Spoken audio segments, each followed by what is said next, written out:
Bab 141. Jelang pertemuan pendekar. Hei lihat, rupanya ada wanita misterius di dalam kedai ini. Hahaha, seru seorang lelaki perlente, yang baru datang di kedai itu bersama dua rekannya sesama pemilik usaha, rumah kembang, di kota Raja Belupang itu. Ya, malam hari adalah malam bersantai dan rehat bagi para pemilik usaha di kota Raja Belupang. Setelah sejak pagi hingga sore hari mengelola tempat usaha mereka. Dan kedai minuman adalah pilihan rata-rata pemilik usaha untuk bersantai sejenak melepas penat, sebelum akhirnya mereka pulang ke kediaman masing-masing. Hei, wanita bercaping, ku beri kau 3 keping perak untuk membuka capingmu dan memperlihatkan wajahmu pada kami. Hahaha, seru terbahak seorang di antara ketiga lelaki perlente itu. Tidak, lebih baik kita bertaruh dulu sekarang. Kita bertaruh masing-masing 10 keping perak, untuk menebak wajah di balik caping itu cantik ataukah buruk. Kalian berani, seru seorang lainnya di antara mereka bertiga. Aku rasa gadis itu buruk rupa, makanya dia menutupinya dengan caping. Tak, itu taruhanku, seru seorang di antara ketiganya, seraya menghentakkan 10 keping perak di atas meja. Tak, aku ikut pendapatmu, dia pasti buruk rupa, seru seorang lagi. Aku pilih dia cantik jelita. Dia takut diganggu orang kalau memperlihatkan kecantikannya. Tak, ucap orang terakhir seraya menghentakkan juga 10 keping perak di atas meja. Baik, kalau kau benar kau dapat 20 keping perak dari kami. Tapi kalau kau salah, maka biarlah kami hanya mendapat masing-masing 5 keping perak dari uang taruhanmu. Sekarang bagaimana caranya meminta gadis itu membuka capingnya? Seru seorang di antara ketiga pria perlente itu. Sementara Kirani hanya acuh saja di mejanya, mengetahui dirinya dijadikan objek pertaruhan oleh 3 pria perlente, kurang tamparan itu. Dirinya sudah merasa bosan bahkan muak, saking kerapnya dia bertemu dengan lelaki modal jakun doang, tanpa kemampuan bertarung seperti mereka. Kirani asik saja meminum wedang jahenya sebagai penghangat tubuh, di tengah udara malam yang cukup dingin itu. Hei, wanita bercaping, kutambahkan bayaran kami jadi 6 keping perak, bila kau mau membuka capingmu. Kirani tetap diam saja seolah tak mendengar seruan seorang di antara ketiga orang itu. Dan ketiga pria perlente itu pun menjadi emosi. Hei, bagaimana kalau kita tambahkan lagi taruhan kita 2 keping perak? Apakah gadis itu tuli atau tidak? Tak, menurutku dia tuli. Seru seorang perlente menambah taruhan mereka, dihentakkannya 2 keping perak di atas meja. Tuli. Tak, orang kedua ikut bertaruh. Tidak tuli tapi dia bisu. Tak, orang terakhir ikut bertaruh. Ketiganya kini sudah menambah taruhan mereka. Hei, wanita bercaping, tolehkan wajahmu jika kau tak tuli. Dan angkat tanganmu jika kau bisu. Seru salah satu dari mereka. Deh, bedebah 3 kadal itu sudah mulai keterlaluan. Batin Kirani, hatinya mulai terasa panas diledek seperti itu. Ah, rupanya dia bisu dan tuli. Hahaha, sekarang kita rubah saja taruhan kita. Apakah dia masih perawan atau tidak? Aku bertaruh dia sudah ti. Slap, PLAGHK. Arx, PLAKHH. Akses GGH, PLAGHKK. Haksyek. Kirani berkelebat cepat sebelum pria perlente yang sedang berkata selesai mengucapkan kata-katanya.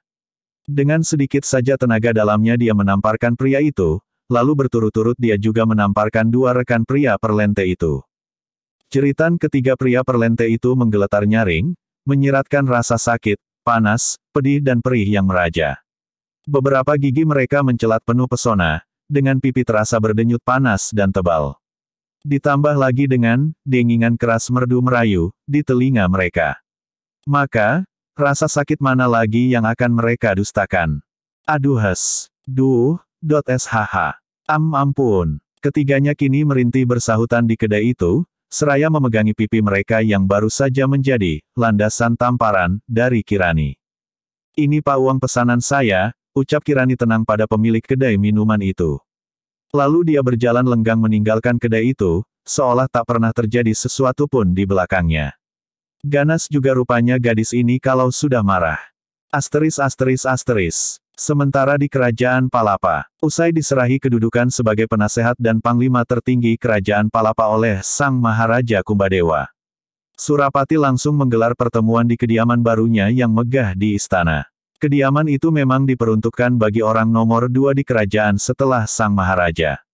Kediaman yang tadinya dihuni oleh Resi Mahapala itu akhirnya diserahkan pada Surapati. Pertemuan itu dihadiri oleh Resi Mahapala, Pati Giri Cakra, Senopati Pamungkas Pranala, serta 3 senopati utama kerajaan Palapa serta beberapa kepala pasukan terpilih. Resi Mahapala, untuk sementara waktu kau latih dan tingkatkan kemampuan para senopati dan kepala pasukan kerajaan Palapa ini. Kita memiliki waktu 4 bulan untuk mempersiapkan serangan besar ke telatah Kalpataru. Aku akan melihat perkembangan kemampuan mereka, setelah urusanku di Serikat Mata Dewa selesai. Baik Panglima Besar Surapati, aku akan meningkatkan kemampuan mereka semua. Seru patuh Sang Resi. Tetap saja ada rasa nyeri di hatinya, karena kini dia berada di bawah komando bekas muridnya itu. Pati Giri Cakra, kau perintahkan pada 4 pati di kerajaan wilayah di telatah Palapa, untuk menggembleng para prajurit mereka dan bersiap maju berperang serentak bersama pasukan kerajaan Palapa pada waktunya nanti. Siap Panglima Besar, aku akan segera maklumatkan perintah Panglima Besar pada keempat pati kerajaan wilayah di telatah Palapa. Sahut Sang Pati bersemangat. Dia mulai mengagumi sepak terjang Surapati yang memiliki kemampuan bak dewa itu, tiada keraguan di hatinya untuk tunduk pada Surapati. Sementara aku sendiri akan kembali ke Pulau Neraka. Resi Mahapala, kuharap dalam sebulan ini, pasukan pembawa peralatan perang sudah masuk secara bertahap mengirimkan peralatan perang ke Pulau Neraka. Karena posisi pasukan Serikat Mata Dewa akan memiliki peranan penting untuk mengacaukan dan menyerang kerajaan-kerajaan wilayah di telatah Kalpataru dari dalam. Baik Panglima Besar, aku akan mengatur sendiri gerak pasukan pengirim peralatan perang ke Pulau Neraka secara bertahap. Sahut patuh Sang Resi. Hatinya mulai kagum juga dengan rencana bekas muridnya itu. Baik, pertemuan selesai. Aku akan kembali ke Pulau Neraka sekarang juga, dan akan kembali ke sini 3 bulan mendatang untuk melihat persiapan pasukan perang di telatah Palapa ini. Seru Surapati menutup pertemuan itu. Baik Panglima Besar Surapati, kami mohon diri. Akhirnya semua yang hadir mengundurkan diri dari pertemuan di kediaman Surapati itu. Dan malam itu juga, Surapati langsung melesat kembali ke Pulau Neraka di telatah Kalpataru. Sesuai dengan namanya, Lembah Tengkorak yang terletak di bagian selatan wilayah Belupang itu memiliki suasana yang sepi, sunyi dan mencekam. Aura menggigilkan nyali akan kian terasa saat malam menjelang, karena biasanya akan muncul gumpalan kabut-kabut putih di sekitar lembah itu. Konon dahulu kala area di Lembah Tengkorak adalah tempat bekas terjadinya perang, antara pasukan Kerajaan Belupang dan Kerajaan Sadang yang kini berganti nama menjadi wilayah Gandaran. Pada waktu itu belum ada sebutan telatah Palapa. Karena masing-masing wilayah berdiri sendiri-sendiri tanpa kerajaan pusat seperti Kerajaan Palapa. Disebut sebagai Lembah Tengkorak, karena ditemukannya gunungan tengkorak manusia yang berada tepat di tengah-tengah lembah itu. Berbagai senjata prajurit pada zaman dulu kala juga terkubur di lembah itu. Hawa dingin, tak biasa, memang kerap mengganggu orang-orang yang terpaksa melintasi lembah itu, jika hendak melintas dari wilayah Belupang ke Gandaran atau sebaliknya. Bab 142. Panggilan dari Langit. Kang Mas Mandala, pertemuan nanti malam sepertinya akan penuh dihadiri semua perwakilan pendekar di telatah Palapa, karena kota Raja Belupang dan sekitarnya sudah terlihat dipenuhi para pendekar yang datang dari 5 wilayah telatah Palapa, termasuk wilayah Palapa sendiri, ujar Pandu pada Mandala, di sebuah rumah makan yang terletak di pinggiran wilayah Belupang. Rumah makan itu tampak ramai, karena memang letaknya tak jauh dari Lembah Tengkorak. Tempat pelaksanaan pertemuan para pendekar nanti malam. Tampak beberapa pengunjung menganggukkan kepala mereka seraya tersenyum hormat ke arah meja di mana Mandala dan Pandu berada. Tentunya mereka yang mengangguk itu mengenali Ketua Perserikatan Pendekar Telatah Palapa yang kini dijabat oleh Mandala, pendekar Lembah Tiga Naga murid dari Eyang Paminggir. Sepertinya begitu Pandu. Pertemuan ini menjadi penting, karena desakan pihak kerajaan di semua wilayah telatah Palapa makin menjadi. Di samping ada juga beberapa pengkhianat di tubuh para pendekar seperti Kisomanatasi, Kera Hitam, dia membantu pihak kerajaan dengan memberi keterangan titik-titik lokasi perguruan silat yang anti kebijakan kerajaan. Sungguh meresahkan dan memuakkan mereka itu. Seru Mandala dengan wajah geram. Benar Kang Mas, seharusnya sejak kejadian di lereng Wanalaga dulu kita singkirkan saja Kisomanata itu dari barisan pendekar. Dia pasti takkan berani datang ke pertemuan kali ini, karena jika dia datang itu sama saja dengan bunuh diri. Hanya saja yang kucemaskan dia telah membocorkan rencana pertemuan ini pada pihak kerajaan Palapa Kang Mas Mandala, ujar cemas Pandu sang pendekar pedang cendana, murid sepuh langitan Begawan Tantranata. Untuk itu jangan khawatir Pandu. Kabarnya di kerajaan Palapa sendiri saat ini tengah sibuk dengan persiapan perang mereka dengan telatah Kalpataru. Para pendekar lapis 2 dan 3 juga sudah siap berjaga di sekitar wilayah pertemuan kita. Jika ada pasukan kerajaan Belupang mengepung area pertemuan, maka mereka juga akan dikepung oleh para pendekar lapis kedua dan 3. Siasat yang bagus Kang Mas Mandala. Kita memang harus belajar dari pengalaman di lereng Wanalaga dulu, seru senang Pandu. Sementara di lembah Marabunta, tepatnya di kediaman Eyang Wilapasara. Prasti kita akan berangkat hari ini ke telatah Palapa. Bersiaplah, ujar Eyang Wilapasara tersenyum. Sengaja memang Eyang Wilapasara menyimpan kabar bahagia dari Elang untuk murid kesayangannya itu. Dia hendak mengutarakannya hari itu, tepat 2 hari setelah dia menerima kabar bahagia itu dari Elang. Alasannya sederhana saja, Eyang Wilapasara menunggu dirinya siap berangkat dengan tenang tanpa ingin diburu-buru oleh murid manjanya itu.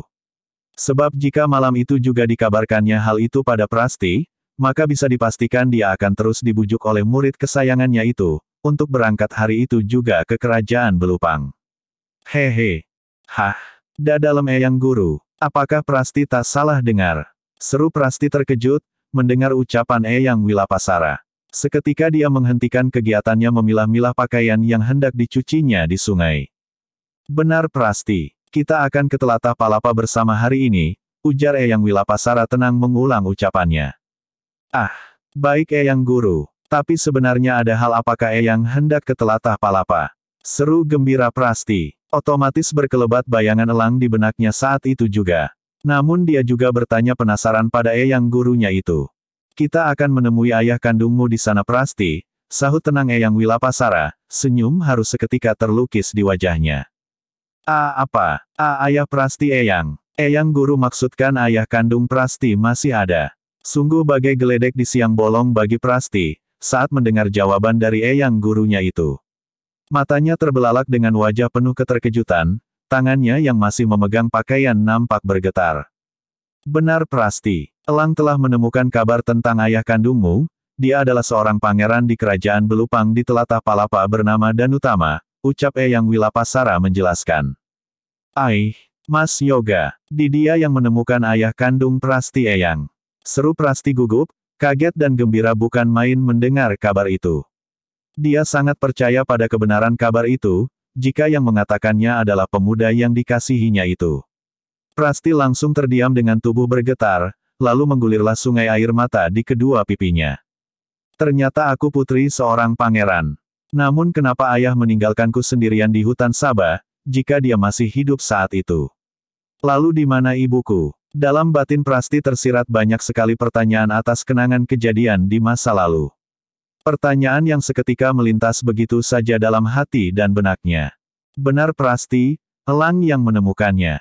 Semua pertanyaan akan terjawab jika kau sudah bertemu dan bicara dengan ayahmu nanti, sahut Eyang Wilapasara tenang, dia seperti mengetahui kecamuk pertanyaan sedang terjadi di batin muridnya itu. Baik Eyang Guru, mari kita berangkat sekarang juga, sahut Prasti seperti tersadar dari lamunan batinnya. Dan dia pun langsung berseru mengajak berangkat saat itu juga, tepat seperti yang diperkirakan oleh sang gurunya itu. Hehe. Akhirnya berangkatlah guru dan murid jelitanya itu pagi itu juga, dengan menggunakan secepat-cepat ilmu meringankan tubuh mereka. Sementara di pinggiran hutan yang berbatasan dengan lembah Tengkorak, nampak 2 sosok yang tengah sibuk menguliti dan membakar ayam hutan hasil buruan mereka pagi itu. Seorang di antara keduanya mengenakan caping unik di kepalanya. Ya, mereka adalah Sandi dan Elang yang telah berada di pinggiran lembah Tengkorak itu sejak semalam. Mas Prayoga, apakah menurutmu pertemuan para pendekar nanti malam akan berjalan lancar tanpa gangguan pihak kerajaan? Tanya Sandi seraya membalikkan bakaran ayam hutannya di atas api unggun. Sepertinya akan aman Sandi. Sungguh pandai Mas Mandala memilih waktu pertemuan di malam hari, karena kalau siang hari akan banyak tamu tak diundang yang datang termasuk juga pasukan kerajaan.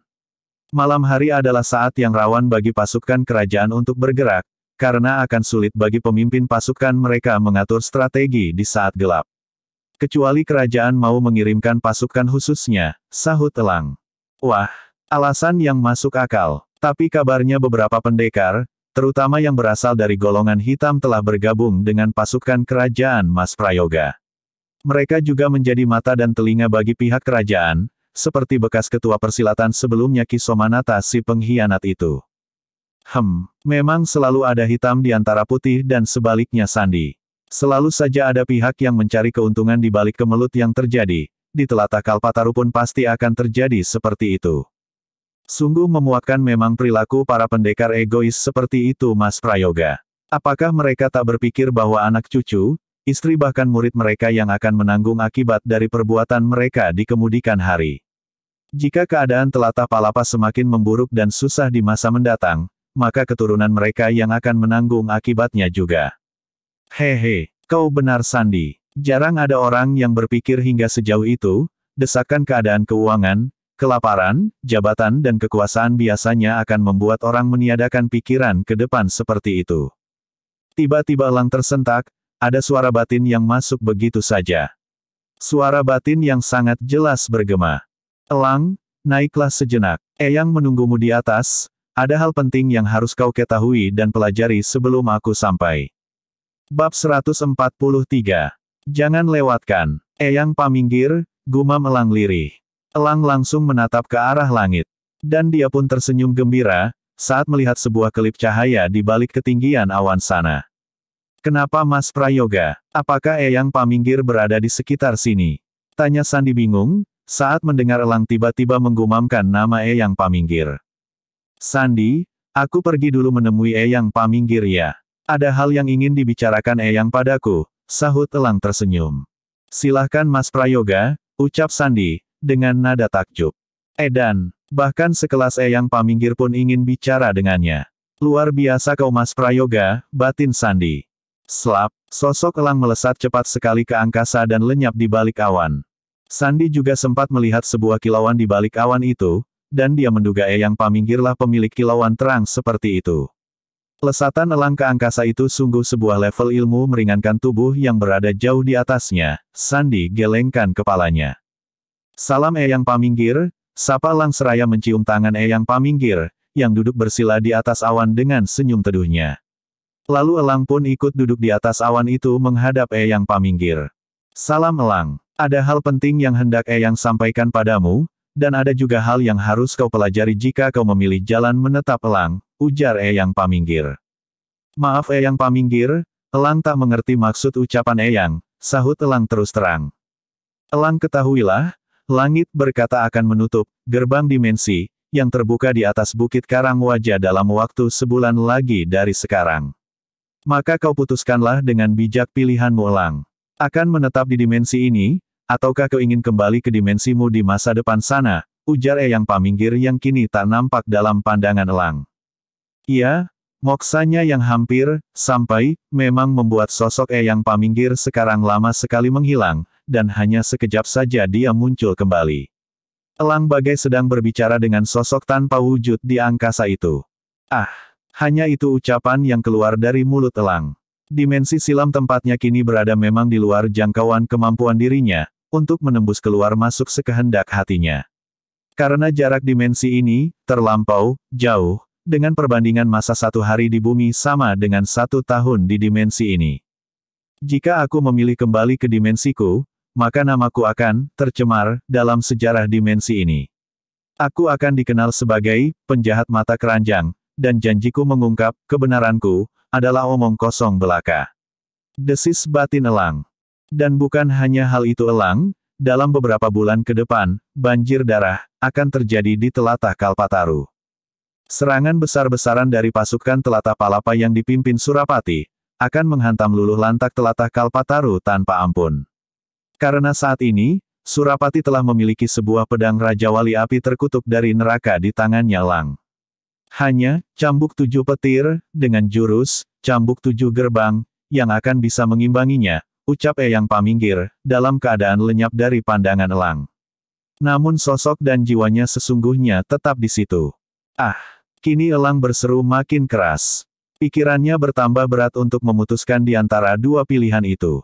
Eyang, apakah tidak ada cara lain untuk kembali ke duniaku selain melalui gerbang dimensi itu? Tanya Elang serak, hatinya penuh berharap ada jalan lain kembali ke dunianya, selain harus melalui gerbang dimensi di atas bukit karang wajah itu.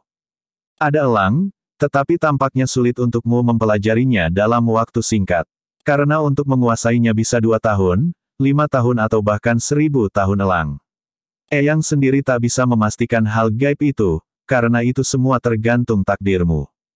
Apakah hal yang harus Elang pelajari dan kuasai itu, agar Elang bisa kembali ke dunia Elang, Eyang Paminggir? Agak gugup bergetar Elang bertanya, karena kini dia berada dalam pilihan yang sangat berat. Ya, ini benar-benar pilihan terberat bagi Elang. Pergi atau tetap di dimensi itu. Dengan memilih pergi dan kembali ke dunianya, berarti Elang ingkar akan janjinya membongkar kejahatan Suarapati sebagai pemfitnah atas dirinya selama ini. Dan keterikatan emosional dan batin dirinya dengan orang-orang di dimensi ini membuatnya tak tega dan berat hati meninggalkan telatah Kalpataru, yang pastinya akan hancur luluh diserang oleh pasukan telatah Palapa di bawah pimpinan Surapati. Kau harus bisa menguasai ajian Sabdo Jagat, Elang, sebuah ilmu yang tak mudah kau kuasai dalam usiamu yang masih semuda itu. Di mana rahasia-rahasia jagat begitu sulit untuk kau pahami. Tak ada yang mampu menguasai aji, Sabdo Jagat, dalam waktu kurang dari 50 tahun Elang. Manusia tercepat dalam legenda menurut kabar dari langit adalah, manusia setengah dewa, Indra Prayoga, moyangmu Elang.